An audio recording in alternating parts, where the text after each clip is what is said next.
Hello friends, welcome back to my channel Arraysworld. ഒരു egg rice-ന്റെ റെസിപ്പിയുമായിട്ടാണ് ഞാൻ ഇന്ന് ഇവിടെ എത്തിയിരിക്കുന്നത്. ഇത് വളരെ ഈസിയാണ്, അതുപോലെ തന്നെ ടേസ്റ്റിയും കൂടെയാണ് ട്ടോ. വൺ ഓഫ് മൈ സബ്സ്ക്രൈബർ എന്നോട് റിക്വസ്റ്റ് ചെയ്ത റെസിപ്പിയാണിത്. സോ ഇതുപോലെ നിങ്ങൾക്ക് ആർക്കെങ്കിലും വല്ല റിക്വസ്റ്റ് ഉണ്ടെങ്കിൽ താഴെ കമന്റ് ബോക്സിൽ കമന്റ് ചെയ്യാം. It's my pleasure to do it for you. എൻ്റെ ചാനൽ ആദ്യമായി കാണുന്നവരാണെങ്കിൽ സബ്സ്ക്രൈബ് ചെയ്യണേ, അതുപോലെ തന്നെ ബെൽ നോട്ടിഫിക്കേഷൻ കൂടെ ഒന്ന് ക്ലിക്ക് ചെയ്യണം കേട്ടോ. എങ്കിൽ മാത്രമേ ഞാനിടുന്ന വീഡിയോസ് നിങ്ങൾക്ക് നോട്ടിഫിക്കേഷനിൽ വരുള്ളൂ. ഓക്കെ, നമുക്ക് ഈ എഗ് റൈസ് എങ്ങനെ തയ്യാറാക്കാമെന്ന് നോക്കാം. ആദ്യം ഞാനിവിടെ 2 സ്പൂൺ ഓയിൽ ആഡ് ചെയ്ത് കൊടുക്കുന്നുണ്ട്. അതിനുശേഷം ഒരു പച്ചമുളക് പൊടിയായി അരിഞ്ഞത് ഇട്ട് കൊടുക്കുന്നുണ്ട്. ഒരു ബിഗ് അണിയൻ പൊടിയായി അരിഞ്ഞതിട്ട് നമുക്ക് നന്നായിട്ടൊന്ന് മിക്സ് ചെയ്ത് കൊടുക്കാം. കൂടുതൽ വഴറ്റേണ്ട ആവശ്യമില്ല, ജസ്റ്റ് ഒന്ന് മിക്സ് ചെയ്ത് കൊടുത്താൽ മതിയാവും. 1/2 സ്പൂൺ ഉപ്പ് കൂടെ ആഡ് ചെയ്ത് കൊടുക്കാം. അണിയൻ വഴറ്റാൻ ഇത് ഹെൽപ്പ് ചെയ്യും. 1/2 ടീസ്പൂൺ ജിഞ്ചർ ഗാർലിക് പേസ്റ്റ് ഞാൻ ഇതിൽ മിക്സ് ചെയ്ത് കൊടുക്കുന്നുണ്ട്. അതിനുശേഷം ഒരു 1/4 ടീസ്പൂൺ ഗരം മസാല ആഡ് ചെയ്ത് കൊടുക്കാം. അത് വഴറ്റിയ ശേഷം നമുക്കൊരു 1/4 ടീസ്പൂൺ മുളക് പൊടി, 1/4 ടീസ്പൂൺ മഞ്ഞൾപ്പൊടി ഇട്ട് നല്ലപോലെ ഒന്ന് മിക്സ് ചെയ്ത് കൊടുക്കണം.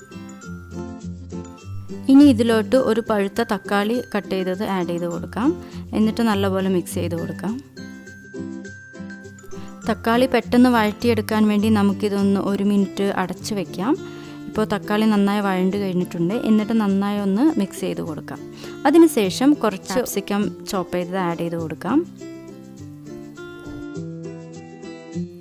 മസാലകളെല്ലാം സൈഡിലോട്ട് മാറ്റി വെച്ച ശേഷം 2 എഗ്സ് നമുക്കിവിടെ ബ്രേക്ക് ചെയ്ത് ആഡ് ചെയ്ത് കൊടുക്കാം.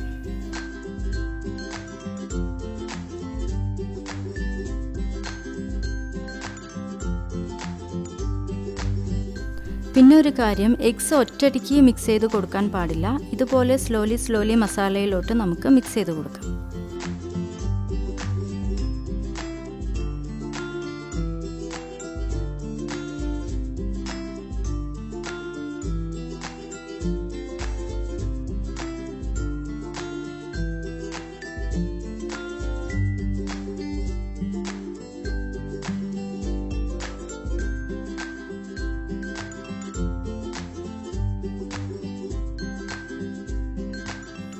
ഇനി എഗ്സ് 1 മിനിറ്റ് അടച്ചു വെച്ചൊന്ന് വേവിച്ചെടുക്കാം.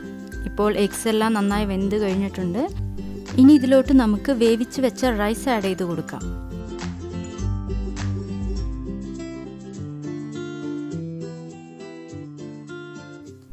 റൈസ് ആഡ് ചെയ്ത ശേഷം നല്ലപോലെ മിക്സ് ചെയ്ത് കൊടുക്കണം. അതിനുശേഷം നമുക്ക് കുറച്ച് മല്ലിയില ആഡ് ചെയ്ത് കൊടുക്കാം.